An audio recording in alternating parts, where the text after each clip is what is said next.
For those of you who don't know about Scott Brown is a former senator from Massachusetts, and Elizabeth Warren, arguably one of the best senators, ended up beating him in the most recent election. So Scott Brown became a Fox News contributor when he lost his re-election. And it was interesting because I was convinced that Scott Brown was going to run for the seat that John Kerry gave up, because John Kerry is now Secretary of State, so they needed a special election to fill that seat. And honestly, Scott Brown was a shoo-in. He was basically guaranteed to win that seat if he ran, right? But he didn't run, and I was absolutely surprised by that. But then, of course, it hits you. Oh, I get it. He's going to get paid. He's going to the private sector to get paid. So when he became a Fox News contributor, I thought, that's interesting. I really thought he was going to go to the private sector and become a lobbyist or something, because that's where the real money is, and he sold out to Wall Street the entire time he was in the Senate. Well, come to find out today, article says I was exactly right. So now he's also undertaking a new job. He's going to be a Wall Street lobbyist. He'll be with a group called Nixon Peabody.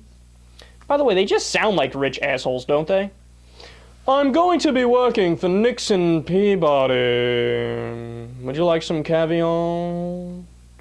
I mean, they just sound like they have dressage horses, and, you know, they wine taste by sniffing and swirling it in the glass. But that group is among the lobbying clients that represents Goldman Sachs. So they're like the snobbiest of the snobbiest lobbying firm. And Brown received $10,000 in PAC contributions from Goldman Sachs and more than $100,000 in contributions from Goldman Sachs employees when he was a senator. So there's no surprise here. Brown was called Wall Street's favorite congressman, according to Forbes. I mean, you really got to sell out to get to that level, because you know how much those Republicans sell out? Most of the Republicans sell out? I mean, you must have burrowed yourself deep, deep inside Wall Street's ass to be called that.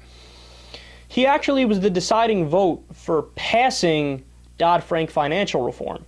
So a lot of Democrats who don't know the issues too well think, oh, well, look at that, he's a centrist, he voted for Dodd-Frank. But what they don't realize is what we lost because we gained his vote.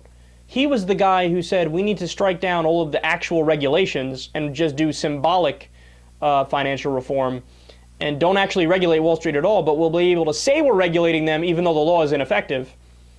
And that's how we earned the 60th vote, which was Scott Brown. We struck down provisions of Dodd-Frank that was actual reform. So yeah, he was the 60th vote, but he helped destroy actual financial reform.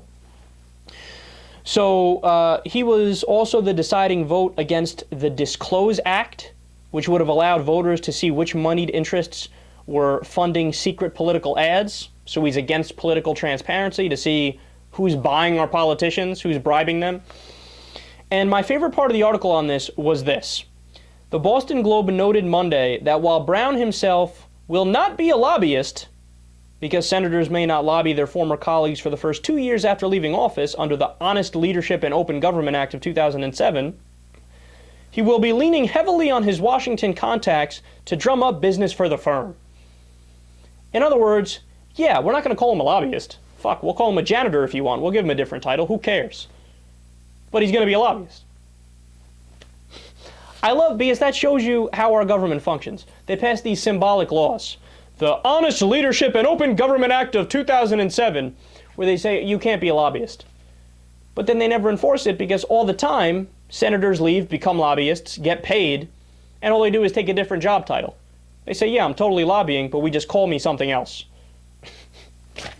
It's a sick joke, man. It's a sick joke. So Scott Brown going where he belongs, with the rich bastards that are buying our government and screwing over the country. Good riddance, you dumb bastard.